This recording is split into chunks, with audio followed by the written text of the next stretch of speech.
மேக்னா அவர்களை ஒரு சில வார்த்தைகள் பேச அழைக்கிறேன்.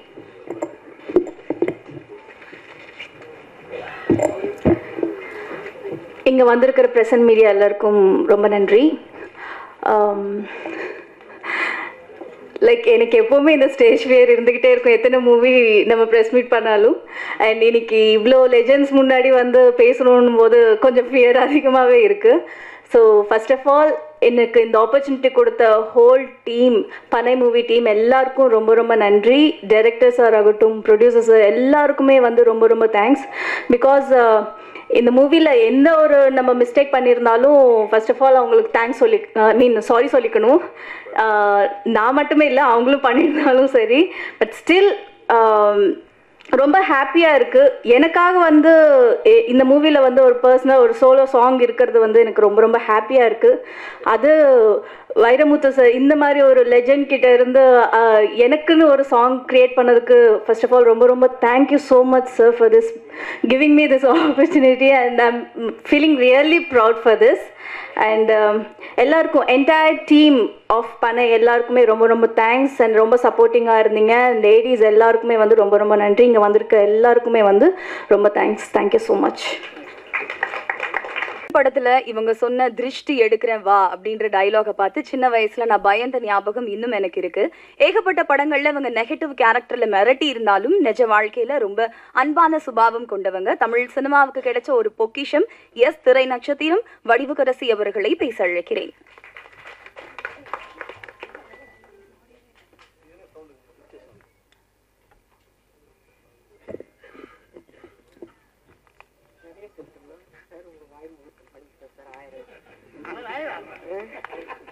இது ஒரு 450 தான் வந்திருக்கேன். உங்க வாய் முகத்தை அப்படியே பழிக்கிட்டோம் சார்.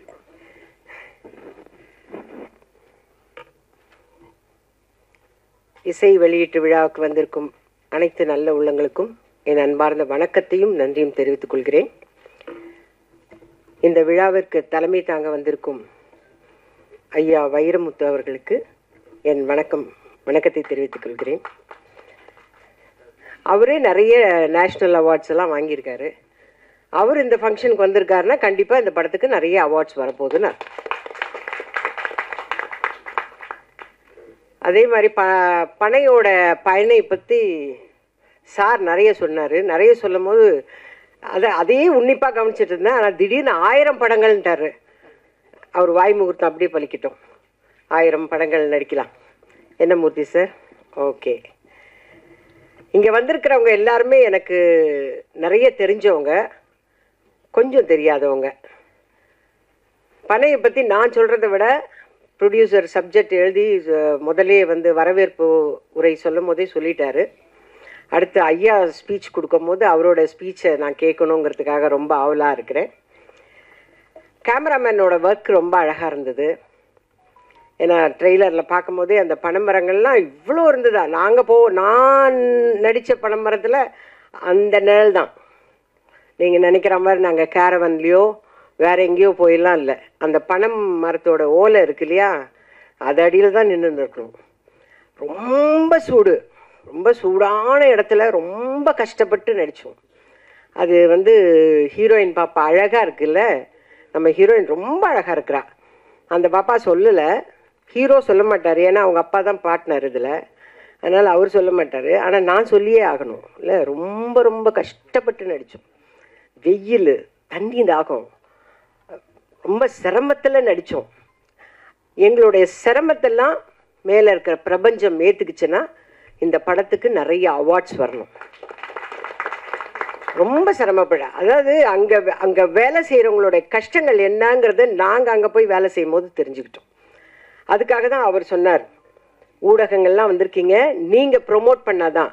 நீங்கள் எப்படி ஆர்டிஸ்டெல்லாம் ப்ரொமோட் பண்ணுறீங்களோ, யூடியூப்பில் ப்ரொமோட் பண்ணுறீங்க, உங்கள் சேனல்லாம் ப்ரொமோட் பண்ணுறீங்கல்ல, அந்த மாதிரி இந்த படத்தை நீங்கள் ப்ரொமோட் பண்ணிங்கன்னா நிச்சயமாக அங்கே இருக்கிற மக்கள் மட்டும் இல்லை, அவங்க நமக்கு செஞ்சு கொடுக்குறது எல்லாமே நமக்கும் பயனுள்ளதாக வரும். அதை நீங்கள் இந்த படம் பார்த்தா தெரிஞ்சுக்குவீங்க. அதுக்கு தான் அவர் வந்து ரொம்ப ஃப்ராங்காக சொல்லிட்டாரு, இந்த படத்துக்கு வந்து ப்ரொமோட் பண்ணுங்க, நீங்கள்லாம் சொல்லுங்க அப்படின்னு. நீங்கள் நிச்சயமாக சொல்லுவீங்கன்னு எனக்கு தெரியும். நீங்கள் பார்த்தீங்கன்னா தெரிஞ்சுக்குவீங்க. அதுதான் நான் முதலே சொல்லிட்டேன். ஐயா வைரமுத்து அவர்கள் நிறைய அவார்ட்ஸ் வாங்கினவர். அவர் கையால் அவர் தலைமை தாங்கி நடத்துகிற இந்த விழா அப்படின்னா அப்போ இந்த படத்துக்கு நிறைய அவார்ட்ஸ் இருக்குது. அப்போது அடுத்து நம்ம வந்து சந்திக்கிறது வந்து அவார்ட் ஃபங்க்ஷனில் சந்திப்போம்னு நினைக்கிறேன். இதில் வந்து ஹீரோயின் ரொம்ப அழகாக இருக்காங்க. ஹீரோ வந்து அந்த அந்த இன்னசென்ட், அந்த கேரக்டருக்கு ஏற்ற மாதிரி ரொம்ப இன்னசென்ட்டாக இருக்கார். நல்லா பண்ணியிருக்காங்க, ரெண்டு பேருமே ரொம்ப நல்லா பண்ணியிருக்காங்க. ரொம்ப சந்தோஷமாக இருக்கு. இந்த மாதிரி இல்லை, ஆனால் ஷூட்டிங்கில் ரொம்ப கஷ்டப்பட்டாங்க. இப்போ ரொம்ப அழகாக பேசுகிறாங்க ஸ்டேஜில். ஐயா இவர் பேசும்போது சொன்னார், இந்த படத்துக்கு வந்து நானும் யோசித்தேன், நம்ம வந்து சினிமாவுக்கு ஐயா வந்திருக்காரு. ஏன்னா பாடல் எழுதுனது மட்டும் இல்லை, தலைமை தாங்க ஒத்துக்கிட்டதே பெரிய விஷயம். அவர் வந்து ஐயா வந்திருக்காரு, என்ன பண்ண போகிறாரு அப்படின்னு. ஒருவேளை இந்த படத்தை ப்ரொமோட் பண்ணுறதே அவராக தான் இருக்கும்னு நினைக்கிறேன். அதனால் தயவு செஞ்சு உங்களுக்கு எவ்வளோ பிஸ்னஸ் இருக்குது, எவ்வளோ வியாபாரங்கள் இருக்குது, அதில் இந்த மாதிரி சின்ன சின்ன படங்களெல்லாம் கொஞ்சம் ப்ரொமோட் பண்ணிங்கன்னா எங்களை மாதிரி இருக்கிற ஆர்டிஸ்ட்டுக்கு சான்ஸ் கிடைக்கும், நாங்களும் பொழைச்சிக்குவோம். அதை செய்யணுன்றதுக்காக தான் இங்கே வந்திருக்கேன். ஏன்னா நான் இதுதான் ஃபஸ்ட்டு டைம் நான் உங்களை பார்க்குறேன். அதனால் ஐயா வந்திருக்காருன்னா இந்த படத்தை அவரும் ப்ரொமோட் பண்ண போகிறாரு. அப்படி அவர் ப்ரொமோட் பண்ணார்னா இந்த மாதிரி சின்ன சின்ன படங்கள்லாம் வரும். இவர் சார் சொன்ன மாதிரி ஸ்மால் பட்ஜெட் படங்கள்லாம் வரும். எங்களை மாதிரி இருக்கிறவங்களுக்கெல்லாம் வேலை கிடைக்கும். கண்டிப்பாக இந்த படத்துக்கு நிறைய அவார்ட்ஸ் கிடைக்கும். அந்த நம்பிக்கை எனக்கு இருக்குது. என்னுடைய வாழ்த்துக்களை தெரிவிச்சுக்கிட்டு நீங்கள் எல்லாரும் இந்த படத்தை ப்ரொமோட் பண்ணுங்க, தயவு செஞ்சு ப்ரொமோட் பண்ணுங்கன்னு உங்கள் எல்லார்கிட்டையும் கேட்டுட்டு விடைபெறுகிறேன். வணக்கம், நன்றி. பாகுபலி படத்துல அசிஸ்டன்ட் மியூசிக் டைரக்டரா ஒர்க் பண்ணி இந்த பனை படத்துக்கு இசையமைச்சிருக்கக்கூடிய இசையமைப்பாளர் மீரா லால் அவர்களை ஒரு சில வார்த்தைகள் பேச அழைக்கிறேன்.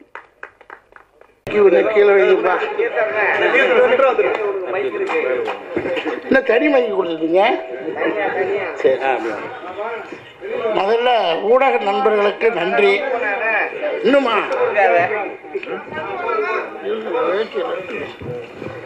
இது கரெக்டா இருக்கா? முதல்ல ஊடக நண்பர்களுக்கு மிக்க நன்றி. உங்களுக்கு நல்ல யூடியூப்லேயும் சரி பத்திரிக்கையிலையும் எழுதுறதுக்கு ஒரு நல்ல ஸ்வீட்டாக பனை வந்து கிடச்சிருக்குது. நம்ம நாட்டுடைய பாரம்பரியம், பொருளாதாரம், பண்பாடு, உடல் ஆரோக்கியம், பனங்கல், தென்னங்கல், ஈச்சக்கல் இதெல்லாம் ஆரோக்கியமான பொருள்கள். பணம் வெள்ளமும் தான். அந்த பேட்டியெல்லாம் இன்னும் பார்க்கல, இப்போ படத்தில் தான் பார்த்தேன். ரொம்ப ப்ரொடியூசர் ரொம்ப சிறப்பான முறையில் இதை எடுத்திருக்காரு. அதனால் ப்ரொடியூசர் வந்து ஒரு இண்டஸ்ட்ரியலிஸ்ட்டு, தொழில் அதிபராக இருந்தாலும் ஏகப்பட்ட தொழிலர்கள் இந்த சினிமாவை என்ன நினச்சிக்கிட்டு இருக்காங்க, நட்டமான தொழில் நினச்சிக்கிட்டு இருக்காங்க. சினிமா வந்து எந்த காலத்துலேயும் நஷ்டத்தை கொடுக்காது. ஏன்னா நான் ஒரு தொழில்துறை வல்லுநருங்கிறதுனால தான் சொல்கிறேன். அவருக்கு முதல்ல ஒரு ப்ரொடியூசருக்கு ஒரு பாராட்டுகள் கொடுத்துருங்க. அடுத்து ஒரு டைரக்டருக்கு ஒரு வாய்ப்பு கொடுத்தா தான் ஆர்டிஸ்ட் வந்து நடிகர்கள் மேலே வர முடியும். ஸோ அந்த டைரக்டர் செல்வராஜ் சார் அசிஸ்டண்ட்டு, அவரும் வந்து ஒரு திறமையாக எடுத்திருக்காரு, அவருக்கு நன்றி. அடுத்து பட்ஜெட் படங்கள், நான்லாம் 100 கோடி 500 கோடி பட்ஜெட்டில் 5 லட்சம் 10 லட்சம் இருந்தால் தான் இன்றைக்கி நடிக்கவே போக முடியும். ஏன்னா ஒரு ஆர்டிஸ்ட்டுக்கு 5 லட்சம் 10 லட்சம் இருந்தால் தான் பெரிய படங்களில் தலை காட்டக்கூட முடியும் மாதிரி சூழ்நிலை உருவாகிட்டு வருது. ஏன்னா அந்த மாதிரி ட்ரெண்டிங் இன்றைக்கி போயிட்டுருக்க காலத்தில் சின்ன பட்ஜெட் படங்கள், அதாவது 2 கோடி 3 கோடி போட்டுருப்பாருன்னு நினைக்கிறேன், எவ்வளோன்னு தெரியல, அந்த பட்ஜெட் படங்களுக்கு மிகப்பெரிய சாதனையாளர். நம்ம சார் வந்து கவிப்பேரரசர் ஐயா வந்து பாரதிராஜ சார் காலத்தில் அந்த கவிதைகளில் தான் அதிகமாக பார்த்ததுண்டு. அவரும் கண்ணன் சார் கேமராமேன் சார் வரிகள் அது எதெடுத்தாலும் பாரதிராஜா சார் வந்து சொல்லுவார். அப்போ அந்த வரிகளை இப்போ தான் நான் அதை கேள்விப்படுறேன் படையை பற்றி. அவ்வளோ பெரிய லெஜண்டு கவி, நமக்கெல்லாம் பெருமை, உலக லெவலில் பெருமை கொடுக்குற ஒரு கவி பேரரசே இந்த சின்ன பட்ஜெட் படங்களுக்கு வந்து தலைமை தாங்கிறது ரொம்ப ரொம்ப ரொம்ப ரொம்ப புண்ணியம்னு வச்சுக்கலாம். அடுத்து தமிழ்நாட்டின் வியாபாரிகள் சங்க தலைவர் விக்ரமராஜா அவர்கள் வந்து 1000 பிஸி இருக்கும், போராட்டங்கள் அது இது. இந்த பிஸியான வேலையில் ஒரு தொழில் அதிபர், வியாபாரி செழித்தால் நாடு செழிக்கும். வேலைக்கு போகிறதுனால நாடு செழிக்காது, வியாபாரி செழித்தால். இந்த பனை தொழில் உலகமெல்லாம் பரவட்டுங்கிற ஒரு எண்ணத்தில் அவர் வந்திருக்கிறது மிக மிக மிக மகிழ்ச்சி. அடுத்து அம்மா, மேடம் அம்மா 1000 படங்களுக்கு நடித்தவங்க, பெரிய பிளஸ்ஸிங். அவங்க வந்திருக்கிறது மிக மிக நன்றி, தேங்க்யூ. நானும் ஒரு சின்ன கதாபாத்திரத்தில் நடிச்சிருக்கிறேன். படம் பாருங்கள், தேட்டரில் பாருங்கள். சின்ன சின்ன படங்களுக்கெல்லாம் எல்லா துறையிலும் உள்ள தான் தொழிலை நேசிக்கிறவங்க. நான் ஜவுளித்துறையில் அவ்வளோ பெரிய ஒரு நல்ல சாதனை தொழில், அதில் உள்ளவங்கெல்லாம் வந்து சினிமா எடுக்கணும்னு ரொம்ப ப்ரே பண்ணிக்கிட்டு இருக்கேன், முயற்சியும் பண்ணிக்கிட்டு இருக்கேன். மேபி லேட்டாக வரும்னு நினைக்கிறேன். நான் நடிகருங்கிற அந்தஸ்து கிடைச்ச உடனே இப்போ என்னை திரும்பி பார்க்குறாங்க, அதுக்கு முன்னாடி என்னை திரும்பி பார்க்க மாட்டாங்க. நடிகருங்கிற அந்தஸ்து கிடச்சிச்சு. நீ அடுத்து சினிமாக்குள்ளே நிறைய தொழில் அதிபர்கள், சின்ன சின்ன தொழிலதிபர்கள் வாங்க, ஒரு படத்துக்கு 10 படம் எடுங்க. ஹோட்டல் மாதிரி தான், ஒருத்தருக்கு இட்லி பிடிக்கும், ஒருத்தருக்கு பூரி பிடிக்கும், ஒருத்தருக்கு ரோஸ்ட் பிடிக்கும். இது மாதிரி பல வகைகள். அது மாதிரி 4-5 தொழிலதிபர்கள் சேர்ந்து ஒரு 5லேருந்து 6 படம் எடுத்திங்கன்னா 2 படம் சூப்பர் டூப்பர் ஹிட் ஆகும். தொழில் அதிபர்கள் இணையிறது ரொம்ப ஈஸி. இந்த ஜாப் கோயர்ஸ் இருக்கோம்ல, வேலைக்கு போகிறவங்க, அவங்க இணைய மாட்டாங்க. இப்படி தொழிலதிபர்கள், 2 தொழிலதிபர்கள் கோ ப்ரொடியூசர்ஸ், அவருக்கும் வாழ்த்துக்களை சொல்கிறேன். இது மாதிரி 10 தொழிலதிபர்கள் 5 தொழிலதிபர்கள் சேர்ந்து இந்த சினிமா துறையில் என்னென்ன ஒரு பாசிட்டிவ் மெசேஜ், 1000 காலத்து மெசேஜ் இது. இந்த ஆற்றுல குளிக்கிறது என்ன சுதந்திரிங்களா, நான் அந்த ஊருக்கே ட்ராவல் பண்ணிட்டு வந்த மாதிரி இருந்துச்சு. ஸோ அதனால் அந்த விஷுவலைஸை நம்ம பார்த்தா தான் அதை அனுபவிக்க முடியும். ஸோ அதனால் தொடர்ந்து மீடியா பீப்புள் இதை நீங்கள் பண்ணை தொழிலை எந்த அளவுக்கு கொண்டு போகிறீங்களோ அந்த அளவுக்கு இந்த மக்களுக்கு சுகர், ப்ரெஷர், லொஸ்க்கு எல்லாம் போயிடும். பணம் எல்லாம் சேர்த்தா சுகர் கம்மியாகும் சொல்கிறாங்க. நான் இப்போ ரெகுலராக பதனி சாப்பிட்டுக்கிட்டு இருக்கேன். அதனால் நீங்களும் பனை மரத்துக்கு ஆதரவு கொடுத்து எல்லாம் எழுதுங்க. நீங்கள் எழுதுறதுல 10,000 இளைஞர்கள் விழிப்புணர்ச்சி வருவாங்க. ஸோ போதும், நிறைய பேசிட்டேன்னு நினைக்கிறேன். தேங்க்யூ.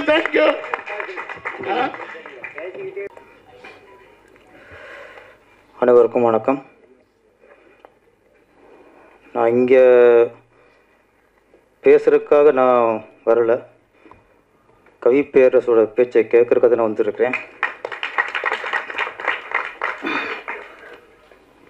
நான் அவர் பேச, அவருடைய பேச்சு, அவர் உரையாடலை, அவர் கவிதையை நேர கேட்குறதே பெருமையான விஷயம். அந்த பெருமை தேடி நான் வந்திருக்கிறேன்.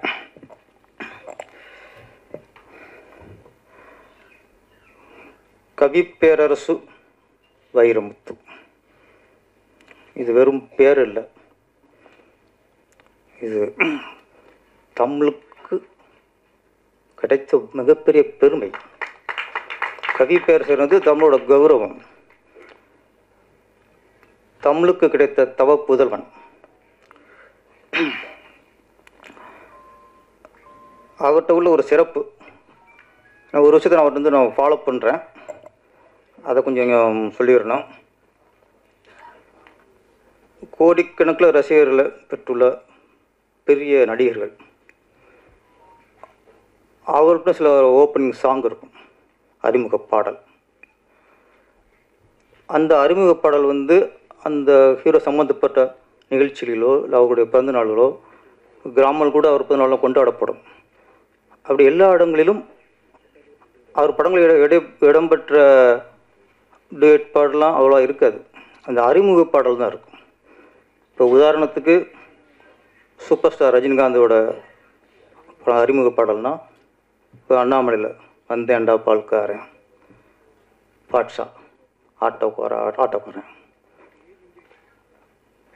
இது மாதிரி நிறைய பாடையப்பா, இந்த பாடல் அதிகமாக ஒளிபரப்பப்படும். இது திரையோடு மட்டும் போகாது. பெரிய கதாநாயகனோட அறிமுக பாடல் வந்து சினிமா தியேட்டரோடு அந்த திரையோடு போய்விடாது, அது மக்கள்கிட்ட போய் சேரும், ஒவ்வொரு நிகழ்ச்சியிலும் போய் சேரும். அப்போ அந்த பாடல்களில் வெறும் டியூனுக்கு வரிகளை நிரப்பாமல் நல்ல கருத்துக்களை, நல்ல தத்துவங்களை, மக்களுக்கு என்னென்ன தேவையோ அந்த விஷயங்களை அதில் நுழைத்து, அங்கே ஹீரோ அந்த பாடலை பாடினாலும் அந்த படத்தில் உண்மையான ஹீரோ கவி பேரரசு வைரமுத்து. அண்ணாமலை படத்தில் பார்த்தா அதில் எத்தனை கருத்து சொல்லுவோம். பசி இருந்தாலும் பாலாகும், செத்தாலும் தோலாகும். இந்த நிறைய வரிகள். ஆட்டோக்காரர்களுக்கு அவங்கள கௌரவப்படுத்தினதே முதல்ல ஆட்டோக்காரனா ஒரு மாதிரியே பார்த்தாங்க. ஆட்டோ ஓட்டுறது கௌரவமான விஷயம், அது ஒரு சேவை, அது ஏழைகளுக்கான ஒரு வாகனம் அப்படின்னு பெருமைப்படுத்துறது ஆட்டோக்காரன் சாங்.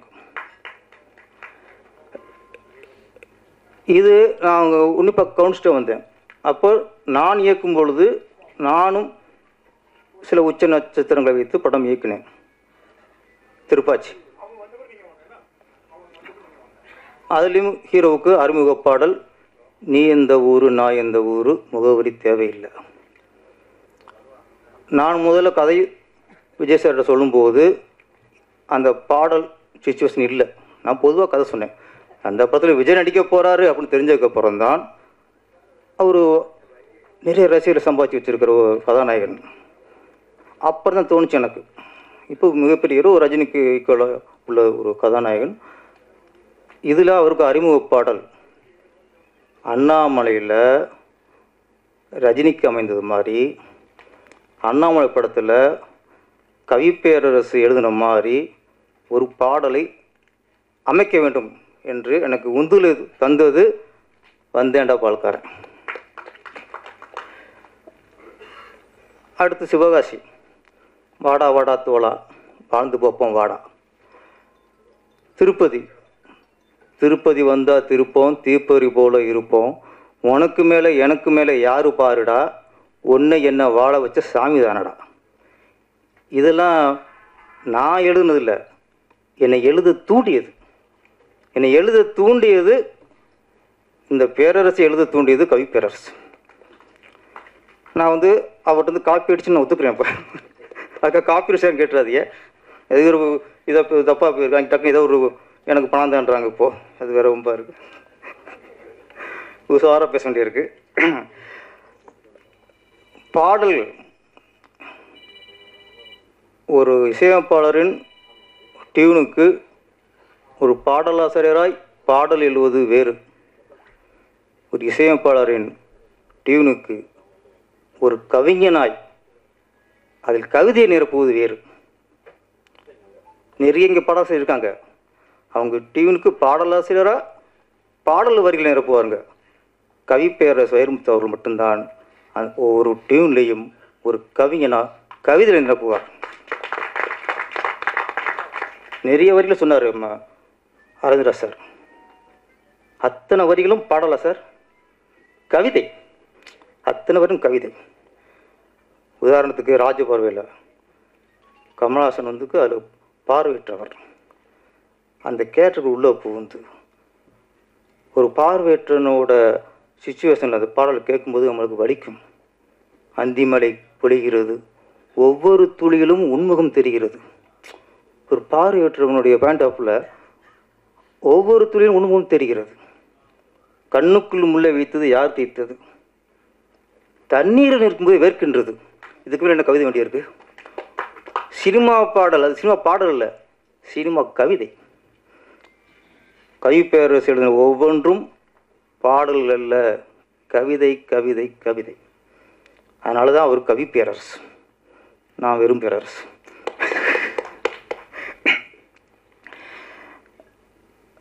பனை, விக்ரம் ராஜா வந்திருக்காருன்னா நான் யோசிச்சு பார்த்தேன், இந்த பனைக்கு திரைப்படத்தை எதுக்கும் வரமாட்டார், இந்த பனை பாடல் வீட்டில் எதுக்கு வந்திருக்காருன்னு யோசிச்சு பார்த்தேன். அது காரணம் கண்டுபிடிச்சிட்டேன். ஒரு காலத்தில் எங்கே பார்த்தாலும், இப்போ இங்கேருந்து திருச்சி போகிறோம், தஞ்சாவூர் போகிறோம் வச்சுங்களேன், போகிற வழியெல்லாம் கும்பகோணம் டிகிரி காப்பின்னு இருக்கும், பார்த்துருக்கீங்களா? ஒவ்வொரு 5 கிலோமீட்டருக்கும் கும்பகோணம் டிகிரி காப்பி. வரும்போது அப்படி தான், கும்பகோணம் டிகிரி காப்பி. சென்னைக்குள்ள நிறைய இருந்துச்சு, இப்போ அதெல்லாம் காணோம். இப்போ என்ன இருக்குது? கருப்பட்டி காப்பி. அங்கே தமிழ் வச்சிருச்சு. கும்பகோணம் டிகிரி காப்பிலாம் போயிட்டு இன்றைக்கி கருப்பட்டி காப்பின்னு எங்கே பார்த்தாலும் கருப்பட்டி காப்பி தான். கருப்பட்டி இனிப்புங்கிறாங்க, கருப்பட்டியில் பல வகை போடுறாங்க. அப்போ இன்றைக்கி பூரா அன்றைக்கி கருப்பட்டி காப்பிங்கிறது இன்றைக்கி ரொம்ப பிரபலமாக இருக்குது. அதை மேலும் பிரபலப்படுத்தணும். ஒரு வியாபார சங்க தலைவராக நம்ம வியாபாரத்தை உயர்த்தணும் அப்படின்னு நம்ம விக்ரமராஜா வந்திருக்காரு நினைக்கிறேன். அவருக்கு வாழ்த்துக்கள். பனை எல்லாருக்கும் சிறப்பாக பேசிட்டாங்க. சில விஷயம் இப்போ சாங் பார்க்கும்போது அப்படியே நம்ம கிராமத்துக்கு வாழ்ந்த வாழ்க்கையை பின்னோக்கி இழுத்து செஞ்சிருச்சு. பதநீர்லாம் இன்றைக்கி கூல்ட்ரிங்க்ஸ் எத்தனையோ பானங்களாக இருக்குது. பதநீருக்கு நிகராக எதுவுமே இல்லை.